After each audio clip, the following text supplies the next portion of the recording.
Fala comigo, people! Tudo bem com vocês? Aqui é a Carol, do Caroline Diz, e sejam muito bem-vindos a mais um vídeo do canal.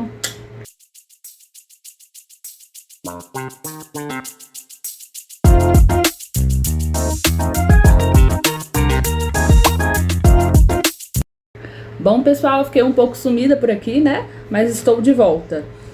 Os conteúdos, eles vão sair de uma forma mais orgânica, porém eu vou precisar de um pouco da paciência de vocês, porque agora eu voltei a estudar, estou fazendo pós-graduação para poder me especializar em nutrição, mas pode ficar tranquilo que não vai ficar sem conteúdo.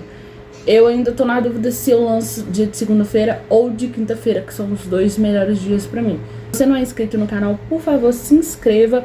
Esse vídeo será sobre inimigos da fé cristã. Eu fiz um vídeo parecido, que são os inimigos do cristão, que se você não viu, você pode assistir aqui no card. Aquele vídeo se tratava sobre os inimigos da nossa vida diária, né? Que o Senhor fala que o nosso inimigo não é carne nem sangue, e sim as potestades, o inimigo diabo, né? E hoje eu vou falar sobre os inimigos da fé cristã.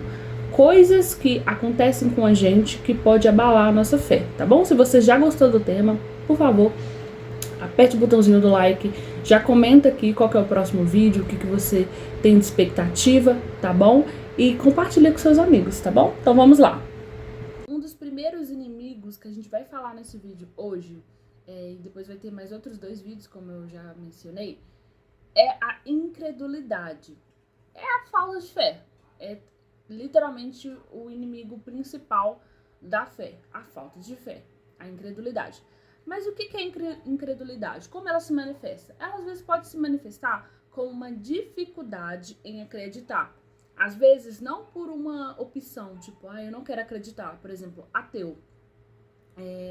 Tem vários ateus que eu já conheci, já conversei, que eles, a maioria das vezes, eles têm uma dificuldade de ler esse livro, que é a palavra de Deus, e falar, ok, isso se aplica a mim, ok, isso eu posso acreditar porque vai acontecer. Porque às vezes o convívio da pessoa, ele sempre, gente, quase que 90% das vezes, as pessoas que são ateias, que fala que não acredita no Senhor, é porque eles veem o mundo como se fosse assim, a grande catástrofe, a tragédia, todo mundo morrendo, inocente perecendo. Cadê o Deus? Só que eles esquecem que o mundo está perecendo porque o próprio mundo está colhendo o que plantou. E que Deus, ele tem compromisso com as pessoas que o servem, que tem fé. Então um ateu, uma pessoa que não conhece o Senhor, não acredita, ele quer que Deus tenha um compromisso com ele, sendo que ele não tem compromisso com Deus. Tem aquele filme que eu não lembro o nome, mas é do Jim Carrey com o Morgan Freeman, que ele passa a ser Deus. Eu não sei qual que eu não lembro o título do filme, mas eu vou colocar aqui pra vocês. Esse filme tem uma parte lá que tá tudo dando errado na vida do personagem do Jim Carrey. Ele começa a culpar Deus. Começa a culpar Deus, falar assim, olha aqui, isso aqui é tudo por causa de você. É por isso que eu não acredito no Senhor, entendeu? Porque o Senhor não resolve nada pra mim. Começa a fazer tipo mó deboche. E, gente, a maioria das pessoas que são incrédulas, elas são assim. Falando do incrédulo no nível mais grave. Aquele que não acredita na existência do Senhor, não acredita que o Senhor é Deus. Ele vê tanta maldade no mundo que ele culpa o Senhor por causa disso. Então ele fala, não pode existir um Deus. Porque se existir um Deus, o que ele está fazendo com o mundo? Mas espera aí, o Senhor, ele tem compromisso com aquelas pessoas que têm compromisso com ele. O Senhor é misericordioso bastante para salvar o ímpio, para salvar uma pessoa que não tem conhecimento. O Senhor salva também, mas o mundo, ele vai colher o que ele está plantando. Não tem como. É a lei da semeadura. Até se aplica a nós que somos cristãos, que cremos, que estamos totalmente envolvidos com o Senhor. Isso se aplica a nós, porque não se aplicaria ao mundo. Então o mundo ateu, ele pensa assim, eu não creio que o Senhor exista. Eu não creio que ele é meu Deus, porque ele não cuida de mim, eu tô passando dificuldade, o mundo tá assim, assado, e ele tá fazendo o quê? Onde está Deus? Então, esse nível de incredulidade é muito pela essa dificuldade de atrelar que o mundo, ele tá sofrendo a própria consequência do que ele plantou. E a pessoa, às vezes, também não se sente autorresponsável por tudo que ela faz, e que ela tá colhendo tudo que ela faz, mesmo o Senhor tendo misericórdia, o Senhor abençoando e tudo mais. Outro fator da incredulidade, às vezes, é a exigência de sinais. Às vezes a pessoa só acredita com a condição de haver algum sinal para ela. Não, eu só vou acreditar quando o Senhor fazer isso aqui para mim. Eu só vou acreditar quando o Senhor mover aquela montanha e pôr aqui. Então a pessoa precisa ver para quê? Para crer. E não é esse o fundamento da fé. O fundamento da fé é: a fé é o firme fundamento das coisas que não se vê, mas se esperam. Então, a gente espera que aconteça. Então, a gente crê no Senhor, porque a gente sabe que Ele mais fará por nós. E a gente espera, e é como se a gente desse um passo num penhasco, onde não há uma corda, uma ponte, uma escada, a gente dá um passo. E aí, depois que a gente dá o primeiro passo, os degraus, eles vão sendo... A ponte vai sendo construída a partir do momento que você tem fé. Então, assim, essa fé, ela faz a gente ser imbatível, porque a gente pensa assim, meu Deus não é limitado, meu Deus, Ele pode fazer muito mais. Então, o quanto mais eu posso crer, o quanto mais eu posso sonhar, ter fé, acreditar. A fé, gente, é uma coisa incrível. Compartilhe isso para as pessoas que têm dificuldade de ter fé com Deus, não somente da questão mais, assim, extrema como ateu, mas pessoas que têm dificuldade em crer que o Senhor tem o melhor para ela, pessoas que têm dificuldade de acreditar que a vida dela pode mudar, entendeu? O Senhor mesmo fala: se o meu povo, que se chama pelo meu nome, se humilhar, se prostrar, se arrepender dos seus maus caminhos e vir até mim, eu vou sarar a nação e vou dar a eles o melhor dessa terra. O Senhor tem milhares de promessas aqui que cumpre. A gente pode tirar a prova que cumpre. Eu mesmo já tirei prova, o Senhor cumpre. Um versículo de fé que me chama muita atenção, que às vezes algumas pessoas discordam, acham complicado, é a questão do dízimo. Malaquias 3:10, que fala assim: trazei todos os dízimos na casa do Senhor. Fazei prova de mim, né, que eu abençoarei a você e as suas gerações. Então, assim, o dízimo é uma obrigação, que é a parte do que a gente ganha, que é a parte de Deus, porque você não arrumou esse emprego sozinho, o Senhor, Ele colocou a mão, Ele abriu a porta. Então, essa 10ª parte do que você ganha, de todos os seus lucros, ela deve ser para manter a casa do Senhor, que é aquela comunidade que está te ajudando sempre, que é ali onde você oferece o sacrifício, onde você é abençoado. Claro que a gente tem a nossa casa, a gente tem o nosso convívio, o nosso devocional diário, mas a casa do Senhor é o templo de honra ao Deus que você serve. Então, ele precisa ser mantido, tem despesas. Você não pode achar que uma igreja, que é uma instituição também, a igreja é uma instituição, que ela possa se manter sozinha. A sua casa se mantém sozinha? Não se mantém. Você tem que pagar conta de água, de luz, IPTU, tem que pagar as despesas da casa, né? Comida, alimentação. A mesma forma é a igreja, que é o corpo de Cristo, nós, mas também é a casa do Senhor. Então, nós devemos zelar, trazer os dízimos para mantimento. E sem pensar, o que será que o pastor vai fazer com o dízimo? Não importa. O pastor é o administrador. Se tiver alguma coisa errada, Deus vai cobrar dele. Você tem a sua promessa com Deus, não com o homem. Agora, as ofertas, as primícias, missões, essas coisas, são outras coisas também que ajudam a igreja, ajudam outros ministérios e projetos. E é importante porque o Senhor, Ele abençoa, Ele te faz mais próspero. O dízimo é para repreender o devorador, o causador, o migrador, que são gafanhotos, demônios especializados em finanças, que pode acabar com a sua vida. Então, é uma promessa: se você trazer, eu vou te abençoar, vou repreender esses inimigos. Então, é uma fé, não é uma troca, entendeu? É uma fé. Estou fazendo isso porque eu tenho fé no meu Senhor, que Ele vai me guardar. É isso. Então, algumas pessoas não acreditam nesse fundamento do dízimo, acham que é um roubo, gente, e não é.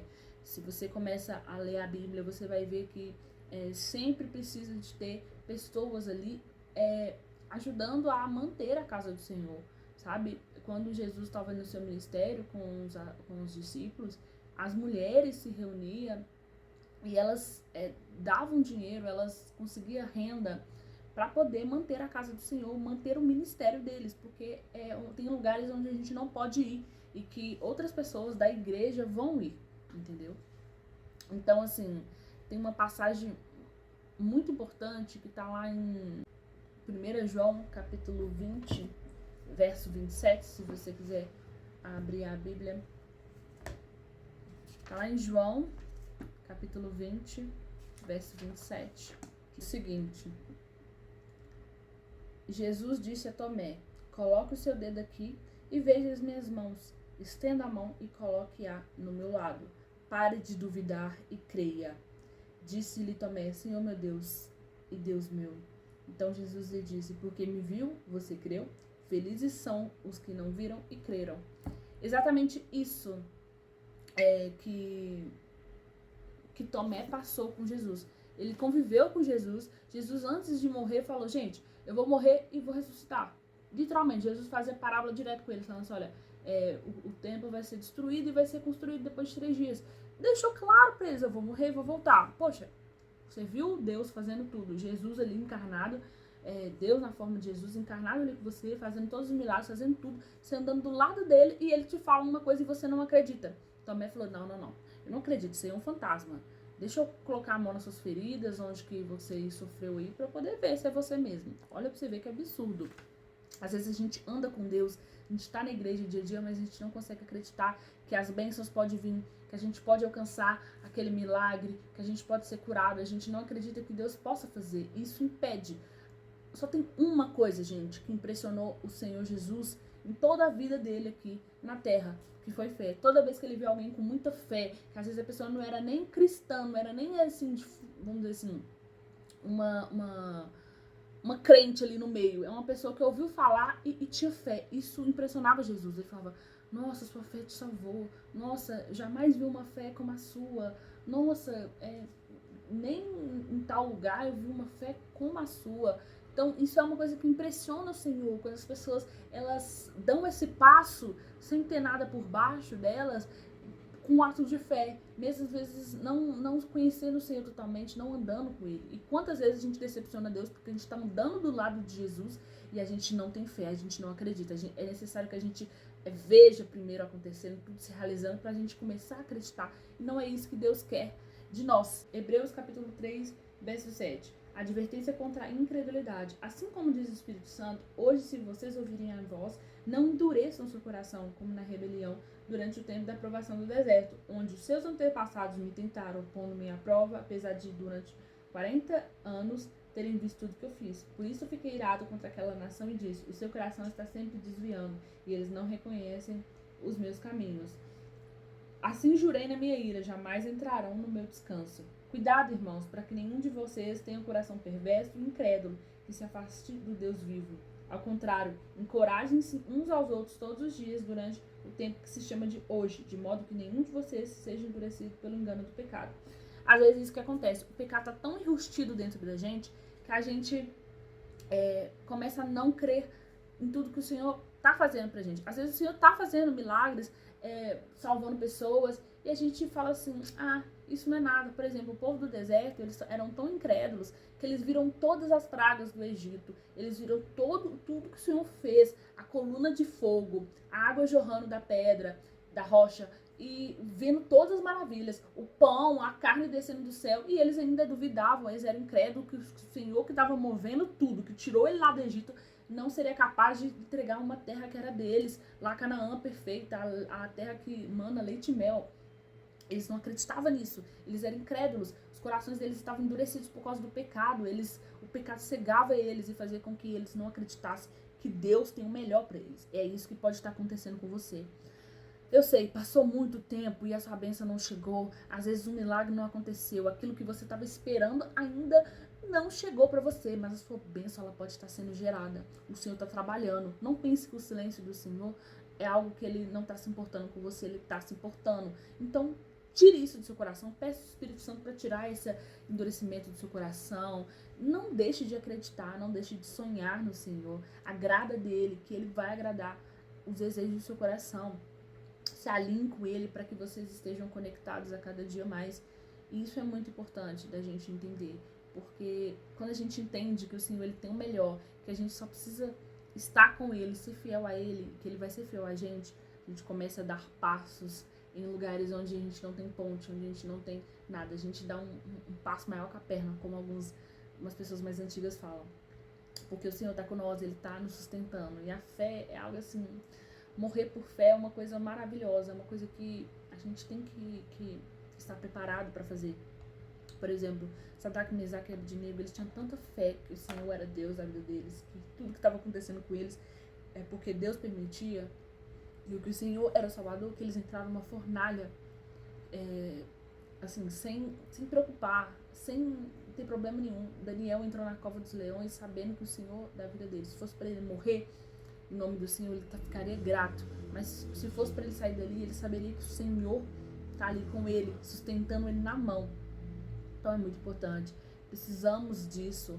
Atos de fé é o que move o coração de Deus. O Senhor, ele ama uma pessoa que tem fé nele, principalmente nós, que não vimos ele, que a gente só ouviu falar dele, a gente acredita com o nosso coração, a gente quer cada dia mais estar mais perto de estar na glória divina com o Senhor, o dia que a gente vê o rosto do nosso Pai, do nosso Salvador, aquele que morreu na cruz por nós. Então, assim, a nossa fé só aumenta, só aumenta. Então, vamos orar ao Senhor para que a nossa fé venha cada dia mais estar melhor do que está hoje, né? Porque sempre pode ser melhor. Então, eu quero orar pra gente finalizar esse vídeo, para que você que tá, às vezes, com algum tipo dessa incredulidade, né? Seja num nível mais extremo, como Mateus, ou um nível de Tomé, de só acreditar vendo, ou às vezes andar, né, com Jesus e não perceber que o milagre está sendo gerado ainda na sua vida, que o silêncio do Senhor significa algo, Ele está trabalhando.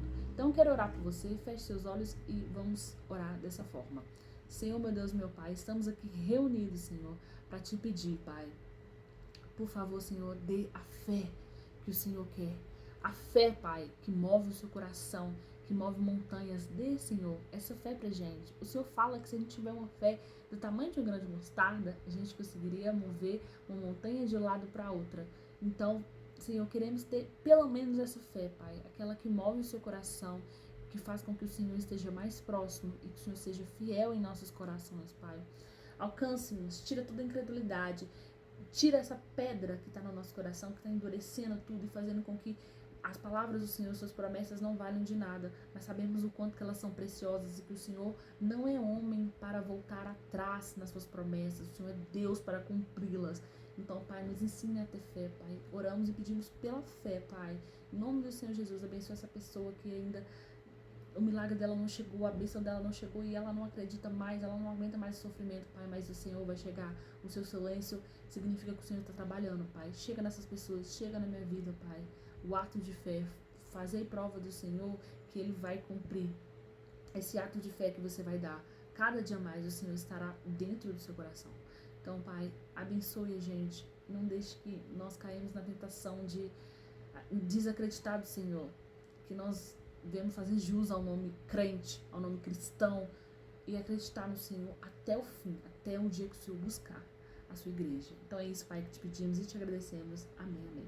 Espero que esse vídeo tenha abençoado você. Aguarde que na próxima semana já vai ter outro vídeo, tá bem? A gente vai falar sobre medo, a gente vai falar sobre ansiedade, que são outras duas coisas que atrapalham, junto com a incredulidade, a questão da fé. Espero que tenha abençoado vocês. E coloca aqui, comenta aqui no finalzinho, se você chegou nessa parte do vídeo, coloca aqui, eu quero ter a fé de Abraão. Coloca assim, porque Abraão foi um homem assim, com muita fé. Foi um cara que teve que, em um momento crucial da vida dele, decidir entre a fé e a razão.